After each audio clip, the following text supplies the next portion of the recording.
they've been squandering billions. And I think I hadn't anticipated that it was going to get to the 15 billion mark. And I think the thing that's worrying is that the media is increasingly becoming funded by brands. Like, regardless of what you think about Bob Vylan, it is like, God, should we really be allowing the brands to dictate who should be on these shows? It's like an episode out of a series on Netflix. He just literally just sort of wandered off and, you know, made his way into London. And you just can't comprehend that this is reality. Gang, how's things? Welcome back to Untangled with me, Stacey Dooley, and my journo bestie, Ben Zand. Here he is.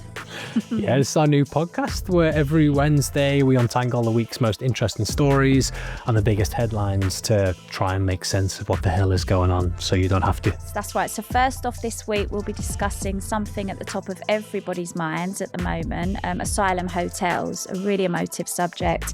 For obvious reasons, I think the estimate is now that it's costing us approximately £15 billion. So understandably, people are saying, you know, where on earth is this money going? Who's it going to? Yeah, and then we'll be looking at the migrant sex offender who was mistakenly released from a prison in Chelmsford this weekend, which was kind of headline news, which is nuts. You know, how does that happen and why are instances just like that on the rise across the UK? And finally, we're going to be dissecting the interview between Louis Theroux and Bobby Vylan, a musician who performed at Glastonbury. It was a conversation that played out on Louis Theroux's podcast, and BA, British Airways, one of the podcast sponsors, they have said that they are going to pause their sponsorship of the podcast.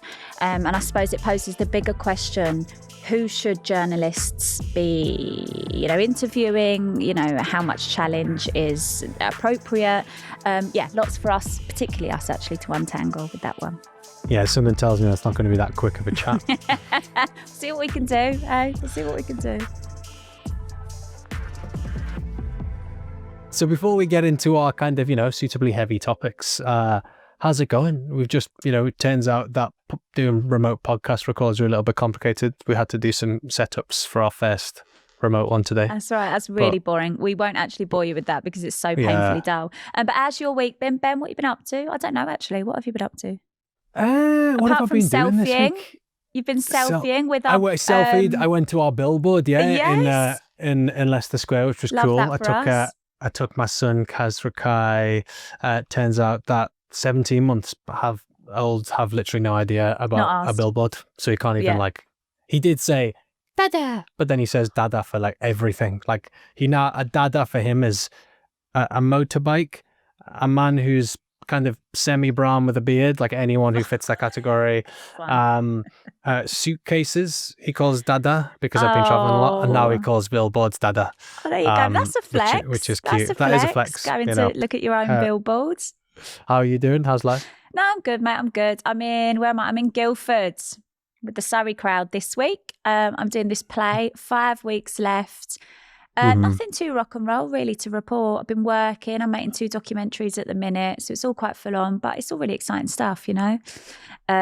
Travelling with Minnie, my little girl, who's 2. Halloween this week. Big news. Big news. She's a witch wizard. Do you go trick or treating when they're 2, or is that like too young? I don't really know this neighbourhood, you know, because I'm on the road. I guess, so I don't really know if I don't know if they're up for it or they're like, don't come near me. TBC. Is she on the sweeties yet? Do you know, she'll eat my mum, if my mum has her for the day, she'll have 11 ice creams, a load of biscuits and a couple of sausages. I say, don't let her have any shit. She comes back, I had this, so we'll see. But I gave Kazra, we went for dim sum on the weekend because obviously Isabel's like kind of family from Hong Kong. And he literally, his mind was blown. Every single thing. He was just into like, him, because he can now say more. So he was like, ma, ma. And then, and it was proper cute. And then he had the smelliest poo of all time. Stunning. Which doesn't need to go on the podcast, but it was a smelly poo, which is a big moment. This is a very high podcast, guys. Well, listen, I'm excited to get going. Just to apologise before we do get going, my background, you know, it's atrocious. I'm not about interior design, so this is just me. Like I'm a working journalist. There's some like hard drives here. You know, I'm just making films, and you know, I don't know what the hell. I've got like some weird like old video games. I don't even play video games, but just ignore it. Focus on the content. I can't, like, it's the pits. The content. Aesthetically, it's horrific. I said to you, I'll come round and I can sort that out for you. Please. All you need is like 2 lux. You need, 2 little curtains and just hide all the rubbish away. Because listen, if your house is all over the shop, your head's all over the place. I feel really embarrassed. No, don't be embarrassed, but I can sort that room out for you. Okay. Well, anyway, we can ignore that and we can get to untangling our first story. Okay, come in.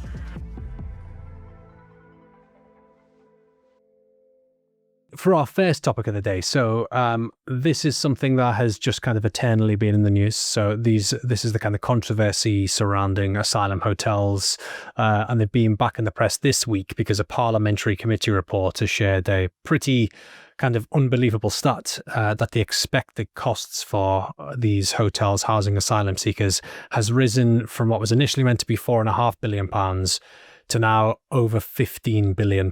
So we're going to try and untangle the story, understand like why that number's tripled and like where is that cash going? Like what did you see this? I mean, it's hard to kind of miss. Yes. What went through your head when you saw £15 billion? I mean, I think as well it was some of the language that was used, from ministers themselves. I think they've said, we sort of totally accept that this money has been squandered. They've been squandering billions. And I think I hadn't anticipated that it was going to get to the 15 billion mark, I mean, I think it's for a period of over about 10 years that they're referencing, right? Yeah. And I think the thing that's interesting about it is like, it's also going to private companies. You know what I mean? It's not like, these are companies who are also getting huge profits off the back of these deals. So the government signed contracts with kind of largely 3 companies. So it's kind of Clear Springs, Serco, I think another one is called Mears. And these are the people who are effectively like running the operations of these hotels. And I think the general idea is that, the kind of asylum seeker crisis, migrant crisis has been like just an endless complication for multiple governments. These kind of agreements and contracts were kind of signed pretty hastily without, necessarily the foresight needed to understand what the fact that the kind of number of asylum seekers was going to go up massively. The actual processing of asylum seekers was going to go down in terms of the time. There's like a crazy stat I was looking at before around. I know which one you're going to reference. Is it the one in, I think it was like 2014 maybe. It was, within 6 months, there was like a 6-month period and they were getting through 87% of the applications. And then fast forward to 2023, I think it's like 17%. Were being processed. Yeah, exactly. So the UK used to process 87% of asylum claims within 6 months in 2014. And by 2023, that crashed to just 16% being processed within 6 months. Yeah. Which is like, gives you a sense that everything is taking longer. When things take longer, people need to be housed somewhere during that process. Whilst the kind of asylum kind of decision is taking kind of place, these people can't work. And so they're kind of stuck somewhere. And kind of currently the place that they're going often is hotels. So taxpayer money is being spent on these hotels. Optically, it looks absolutely terrible. I think largely like cross-party, I think, whoever you hear from, Steve Reid, the Housing Secretary, Keir Starmer, our Prime Minister, people on, belonging to the Conservatives, belonging to the Green Party, everybody accepts that the asylum hotels, it's something that has to be tackled and has to be taken seriously because so many people are in agreement that this isn't the solution. Like they need to look at alternatives. And when they've been pressed in the past, they've said, right, well, what do those alternatives look like? They've always been a bit sort of vague. But obviously the conversation's moved on and they're now saying, actually, we are taking military bases seriously. And, we're looking at barracks and we've, specifically, we found one in Scotland and one in East Sussex that we're really looking into. But I think everybody agrees that the hotels are not the solution. Yeah, but it kind of gives that sense, doesn't it, that the country has just gone to pot in a way, because you're kind of like, optically, it's like the government are saying this not working, but the government are effectively in control of these things, and you're like, okay, why is so much money being spent on them? And then you start to look into it in finer detail, and you look at one of the companies, Clear Springs, has made 187 million in profits since it was given the contract. The boss of Clear Springs is a guy called Graham King. He was on the Sunday Times rich list. That's how much money he's made from these contracts. I think that's the thing. You're kind of like, genuinely, how does that happen? You know, how does it get to a point where, like, you know, and again, the whole kind of process just seems to be dodgy, because at the same time, these accommodations have been accused of providing terrible conditions, inedible foods. Kind of the asylum seekers or migrants that are in these places don't want to be there. They're kind of stuck in limbo. The government don't want them to be there. And the only people benefiting seem to be these private companies who are absolutely raking it in. But I've just read here, look at this, Ben.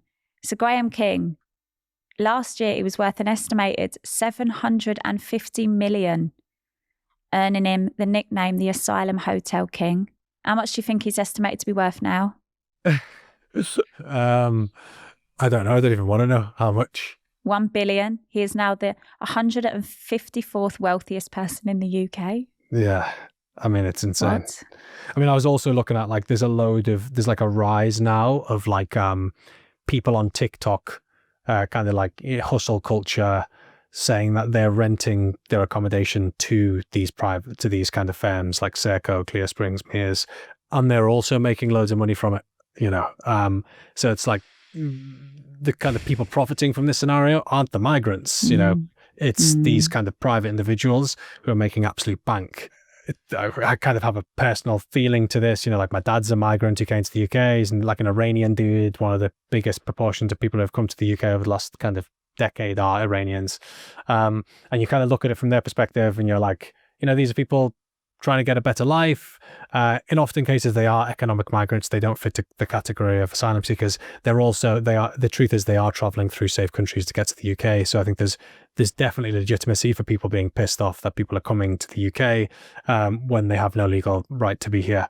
But on the flip side, it's like, they're not really the people benefiting from this. You know, the people benefiting from this are these private companies making absolute millions from it. You know, we can see these kind of contracts have risen now to £15 billion. And, you know, the problem seems to be, on a large part, the Home Office isn't processing claims fast enough. The Home Office are making bad decisions when they're signing contracts with private companies. But that isn't really the main place people focus their anger. They focus it on these people who have come to the country, which I'm not saying they're justified in doing so every time at all. And I think there's totally legitimate case of saying, you know, why have you come to the UK when you're in France? Doesn't really make sense, you know. But again, that isn't, for me, where the thing that pisses me off about this is, it's like, yeah, as you just said, why is someone worth £1 billion off the back of running, you know, asylum hotels? You know, it's an emotive topic, and people, you know, some people feel utterly furious. And listen, that's a valid kind of response when you hear that, you know, this is taxpayers' money, £15 billion, and it hasn't been spent responsibly. Yeah, I mean, in response to this report, the Home Office said, we've already taken action, closing hotels, slashing asylum costs by nearly £1 billion, and exploring the use of military bases and disused properties. So, like, you know, you then start to look, okay, what actually are the alternatives to hotels? Because, yeah, I think optically, the fact that it's a hotel is just terrible. You know, like, if you're like the average Joe in the UK, you're struggling to kind of pay rent yourself. You're not getting the service that you expect from the NHS or from, you know, your benefits. And then you see migrants or asylum seekers are being given hotels. You're like, that's absolutely insane. So they're kind of like desperately trying to find alternatives. And the main place they're looking now is military bases. But it's not the first time they've used military bases. Like, I was looking, there's this place called Napier Barracks that they kind of pledged to close by September this year. They haven't closed it. They'd initially pledged to close it because of kind of bad conditions. Now, due to the need to house more asylum seekers, they're looking at kind of extending that, and also looking at another military site in Inverness called Cameron Barracks. And the other thing about this is that the money would still be going to these private companies in reality. Well, this is it. Yeah. This is it. So it would be the same setup. It would just be in a different location. Yeah. And actually, I think like the Commons Home Affairs Committee, they were saying that actually it could end up being more expensive this alternative that people are, suggesting. And then I think it's Luke Pollard, the defence minister, he basically said, we're looking at what's possible. And in some cases, those bases may be a different cost to hotels, but I think we need to reflect the public mood on this. Asylum hotels need to close. Yeah. So imagine it costed more. That's the thing, isn't it? It's like, so you can, in that kind of statement there, you can tell that they see a big part of this is just the optics of it, in the sense of like, they're conscious, they're aware that the hotels are a big part of the anger. So it's like, regardless of the money, just try and get people out of hotels ASAP. It's frustrating for everybody involved, apart from arguably the beneficiaries, which are, the bosses of these private companies that are getting these contracts. I mean, I was just looking, and Graham King is only 3 spots below Paul McCartney and Nancy McCartney in the rich list. I mean, if that feels pretty broken. I wonder if you said to, people who have concerns, surrounding these asylum hotels, if you said to them, do you know who Graham King is? I wonder how, and I'm not actually, I shouldn't sort of just single him out, because there are other companies and there are other people who are benefiting financially. But if you said to them, where do you think this money, who do you think is sort of profiting? Who do you think is, scooping up all the money? I wonder if they'd be able to give you an answer.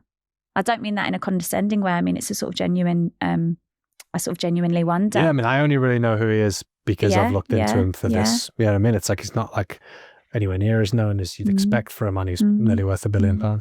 It's worth saying as well, the founder of Clear Springs, Graham King, the guy that we just referenced, he hasn't publicly responded to the numerous criticisms and the questions surrounding, the asylum hotel contracts. So Clear Springs have come out and said something, but he himself, I don't think, has ever publicly, given us a line or a statement. Clear Springs have released a statement in response to this. So this is the company that Graham King runs.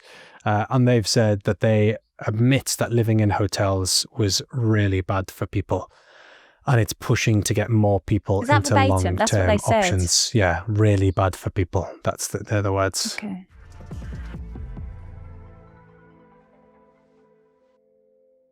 So this conversation, Ben, surrounding the asylum hotels brings us quite nicely onto our second topic, which is we're going to be concentrating on a guy called Hadush Kebatu. So this is an Ethiopian national who came over to the UK in June on a small boat. He was then housed in the hotel in Epping. Obviously, that was at the centre of many conversations. There were demonstrations outside of that particular hotel. He then sexually assaulted a 14-year-old girl while staying in that hotel, and another woman from Epping. He was in jail, he was in prison, he had a 12-month sentence. And then somehow he was supposed to be moved to a migrant centre, and somehow he was mistakenly released and then was just roaming around London for a couple of days. There was like this 2-day manhunt, and, David Lammy's coming out and saying this is entirely unacceptable. There's a sense of urgency. This is ridiculous. Everybody's saying this is mortifying. This is a national embarrassment. Keir Starmer, the Prime Minister, can't believe we found ourselves in this situation. There's lots of speculation. How on earth has this happened?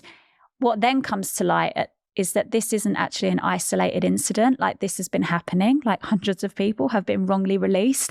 And that does just pose the question, like, just on a very basic level, what on earth is going on? Like, how are we in this situation that now people are being mistakenly released? Criminals are being mistakenly released into society and wandering around, not knowing what? Well, I think both of these stories just raise the question of what the hell is going on. That's the thing, is like you start to like really, and this is why you see like this kind of sense of disenchantment. This is unbelievable in politics. I mean, this is insane. I was like, I think I was having like, dim sum on Saturday, and there was a TV in the corner of the restaurant, and I was just like, oh, and I kind of looked at it, and it was like kind of, man from Epping released accidentally. And I was kind of looking at it, and I was like, no way is that the guy. That was the kind of, he was, his case was the reason so many of these protests kind of started in the first place. And in Epping in particular, around the Bell Hotel where he was staying, was specifically about him. So it's like, he's one of the most high profile prisoners in the UK. So it's like, if he can accidentally be released, you're like, oh my God, like what the hell is going on? How can the country be so inept that can happen? And you kind of, you start to listen. I was listening to a few interviews this weekend from a guy who's like kind of His Majesty's Inspectorate of Prisons. And he was talking about the kind of conditions of prisons. And he was talking pretty kind of badly about the conditions of prisons and just the level of churn at these prisons, kind of disorganization, the lack of workforce who are able to do this, the fact that there's like the actual kind of technology isn't really up to date. There's loads of law changes around kind of early releases. So it's kind of the sense of confusion within these prisons that make this just actually one case of loads that, is just hard to believe. Like I was slightly in shock when I saw this. It's like an episode out of a series on Netflix. Do you know what I mean? It's like, and apparently there was an eyewitness and he sort of, saw it all play out allegedly. And he said that, it was his belief that, he was just sort of roaming around and he himself was like really confused. He'd only served like 31 days of his sentence and he was sort of going back and forth trying to understand what it was that they were asking from him. So then he just sort of wandered off. He just literally just sort of wandered off and, made his way into London. And you just can't comprehend that this is reality. I don't mean to sound like unnecessarily dramatic, but this is bonkers. Yeah, and I think it does start to give that sense. Like it's terrible for the government because it starts to give that sense that like we're living in a society that's just not run properly. I mean, these two stories side by side, which is, there's like £15 billion of taxpayers' money being spent on asylum hotels. And at the same time, someone from one of these hotels who did something horrific has just been released when he shouldn't have been released. So you kind of pull back and you're like, that's not great. It's not a great look. It's not great for kind of people's faith in the government in general. People's kind of move towards looking for more radical solutions because they start to feel as though, well, the country isn't being run correctly. These are two things to point at where it feels as though just really obvious mistakes, really bad decision making is happening routinely. I mean, the pretty sort of, I know, it sort of poses the question as well. It's like, the prisons, we know this. We know that the prisons are sort of, at capacity. And, there was... Last year, wasn't it, Keir Starmer, the Prime Minister, come out and said that he was going to be looking at who he could release earlier. And they sort of assured us that it wouldn't be sex offenders and it wouldn't be murderers, but they were releasing, prisoners earlier. And this is because there's too many. There wasn't enough spaces in prisons. Yeah, they were in a position where they couldn't send any more people to prisons. And then there was those images, wasn't there? People sort of waiting by the gates and they were popping champagne and it was all very sort of celebratory and it felt and you can see that's infuriating for people because then it feels like there's no real sense of justice. It's like, then suddenly the system becomes a bit of a joke. But also these interviews, I listened to a couple of interviews from this guy who's His Majesty's Inspectorate of Prisons. And he's kind of, he's talking about the fact that like, this is just the tip of the iceberg. People are flying drugs into prisons using drones. Sure. And he was talking about like the kind of intersection of these two issues, which is like, on the one hand, people are trying to get, migrants out. They're trying to make it more difficult for people to come here, even legally. But he was talking about that, part of the problem here is staffing. It's not, first of all, money to actually have enough people in these prisons, but also getting people to want to become prison officers is very difficult. And he was saying a lot of the prison guards are actually West Africans who are here on visas that are potentially going to be revoked because the Home Office are changing the kind of pay criteria. So you need to earn a certain amount of money to be able to get a kind of visa that prison guards don't fall into. So like he kind of spoke about two specific prisons. One was Bullingdon Prison and one was Swaleside Jail on the Isle of Sheppey in Kent, where they've got a huge amount of West African prison guards that are potentially going to be kind of removed from the country because their visas will be revoked.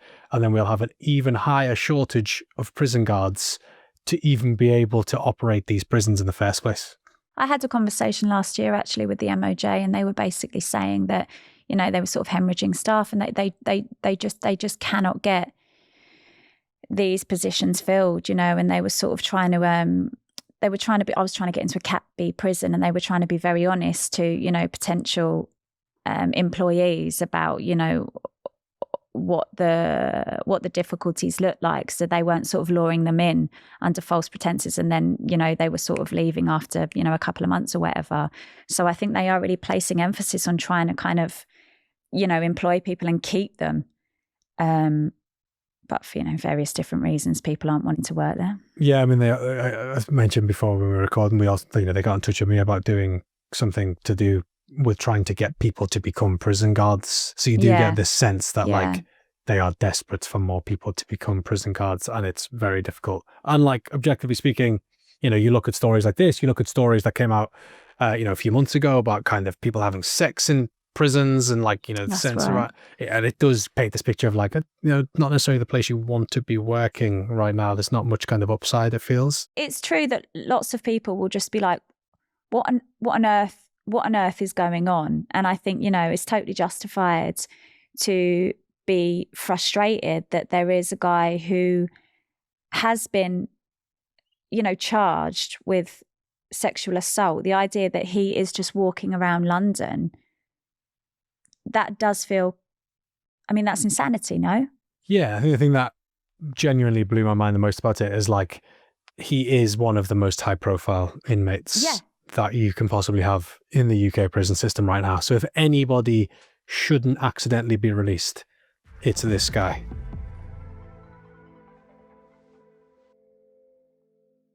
Yeah, so this is a story I'm guessing you've kind of come across. It kind of touches on our world quite a bit. So this is like, Louis Theroux's got a podcast on Spotify, the second best podcast on Spotify behind Untangled. And he's come into some heat over the last few days. So basically he interviewed Bob Vylan. So Bob Vylan is slightly confusingly the kind of pseudonym of somebody who is also one half of a punk duo called Bob Vylan. And as I'm guessing lots of people have came across, they performed at Glastonbury earlier this year, where they chanted "Death, death to the IDF." Lots of kind of controversy surrounding that. So basically Louis Theroux has them on the podcast, and then British Airways come out and say that they've pulled their adverts from the podcast, effectively halting their funding towards the show. So did you see that? And like, what did you think? Yep, I did. And I agree. I echo that. I think it's really interesting territory. I suppose the bigger question really is, who should we as interviewers be interviewing? And I have interviewed, me personally, I have interviewed people who have done really horrific things. I have interviewed people, people affiliated with ISIS. I have interviewed terrorists. I have interviewed paedophiles. And, it always has to be justified editorially. And, there has to be adequate challenge, and you have to make sure that, that it doesn't feel gratuitous. You're having a meaningful conversation because you need to hear what it is that they stand for. And I think, you have to have various different kind of conversations with commissioners and execs and the director, and you all have to be on the same page, and it has to be warranted. The conversation has to be warranted. So I have always interviewed people that I fundamentally disagree with.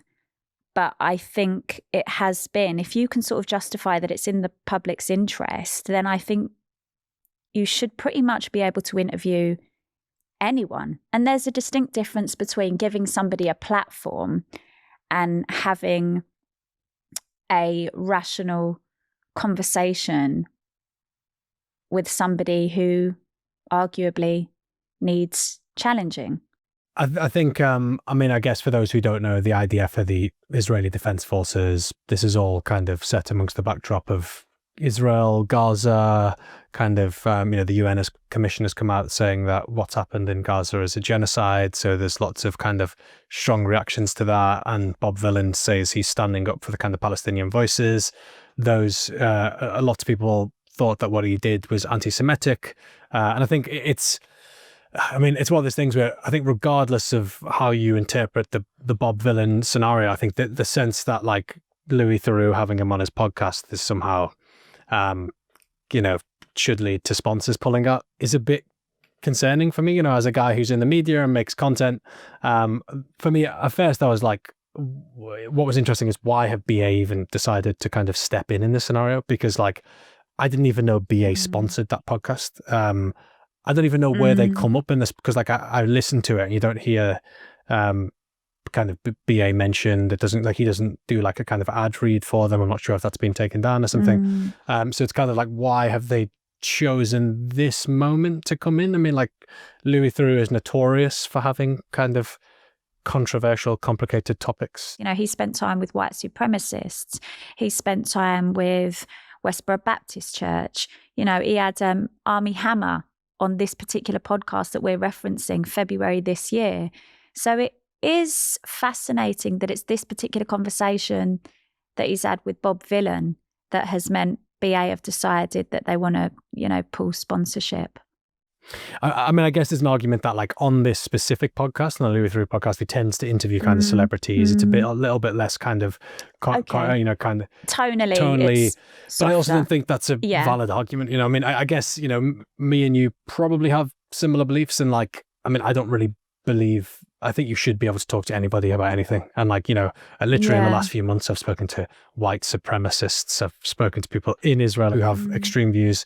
So it's like, you know, the reality is, I think journalists should talk to people and ask them difficult questions. And I listened to the podcast, and I think Louis challenges him. You know, yeah, he does. Was it adequate? The challenge was, I mean, from your point of view, from your sort of professional standpoint, what do you think that the challenge was adequate? Yeah, I mean, it's not like kind of like a you know, Jeremy Paxman-esque kind of shouty match between the two of them. I think like Louis puts the points to him that people believe what he did is anti-Semitic. Louis says that he doesn't think you should ever say death to anybody, and then they have a conversation around it. So I think that sense that, like, you know, that conversation should then lead to sponsors coming out. And I think the thing that's worrying is that the media is increasingly becoming funded by brands and these sponsorships. So it is a bit concerning. You're like, oh God, you know, you don't want a world in which we're kind of censored because brands don't like certain things we say. So that was my main take on it. Like, regardless of what you think about Bob Vylan, it is like, God, should we really be allowing the brands to dictate who should be on these shows? I suppose they would argue they're not trying to dictate, but they're allowed to sort of align with, you know, conversations and brands that, you know, sit closely with their ideals, I suppose, would be there. Which I guess is a valid argument. I think it is just confusing because, as you said, like, Louis interviewed a lot of people with controversial views, and this happens all the time, you know. And also, like, if anyone's going to be interviewing those people and asking them questions, Louis Theroux is a solid guy to be doing that. So it's like, you know, the godfather of, What's the biggest beef you've had? You know, have you been in a scenario like? Because I guess you have also interviewed some, you know, questionable folks. Oh, mate, listen.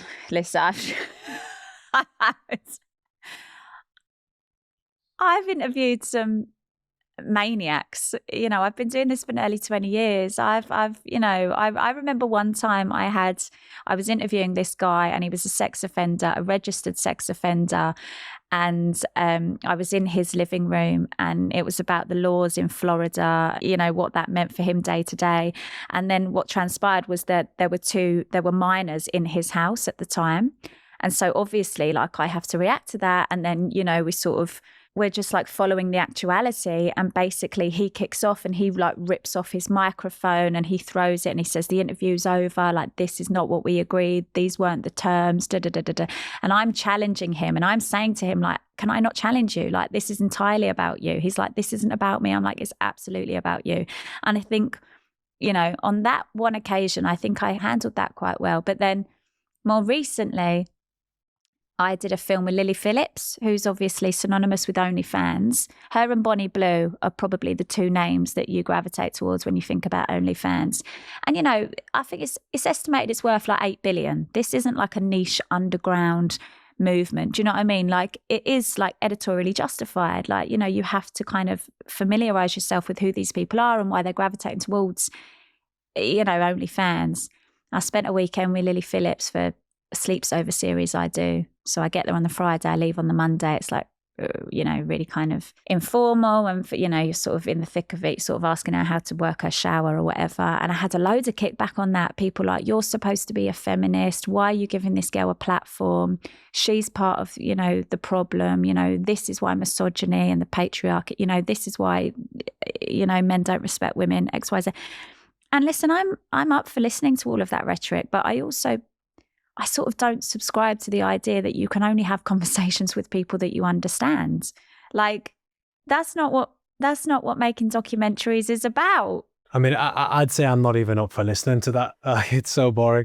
I mean, I like everything I'd say most of the stuff I make is probably me talking to somebody, who has, slightly unusual, controversial views.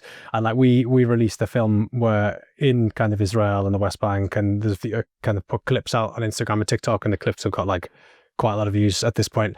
And I've had quite a few people saying, there's a clip where we interview these podcasters who have, for some people feels like quite hardline views, defending the kind of Israeli government on the opposite end.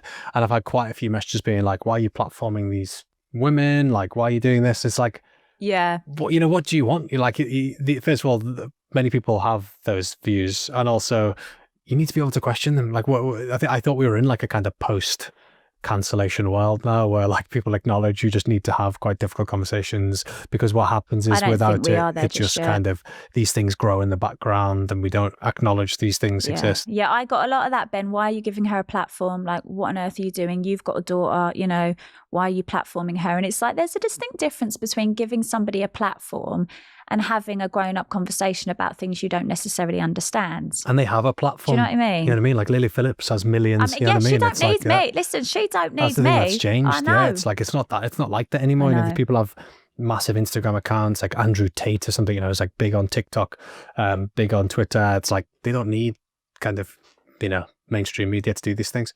Yeah. But okay. So I guess we'll watch this space and see what materialises. But I wonder whether or not other sponsors are sort of watching and sort of, they've put the feelers out and seeing how this is going to end. God, it all feels so bleak this week, doesn't it? I know, God. Fucking hell. There's no light aside from you offering to do interior design in my house. Yeah, apart from me, sort of, I'm going to sort out your cupboards. You're not busy enough. Well, this is it. I've got loads of time on my hands, Ben, yeah.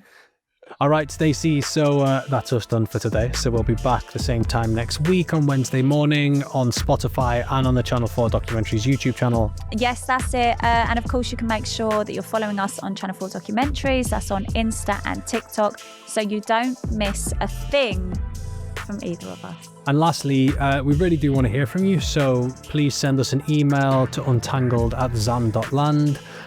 If you've got a great idea you want us to untangle, or you can just comment on the podcast on YouTube or Spotify. Let us know what you think. And we'll do the same again next week, yeah? Sending love. Ciao for now.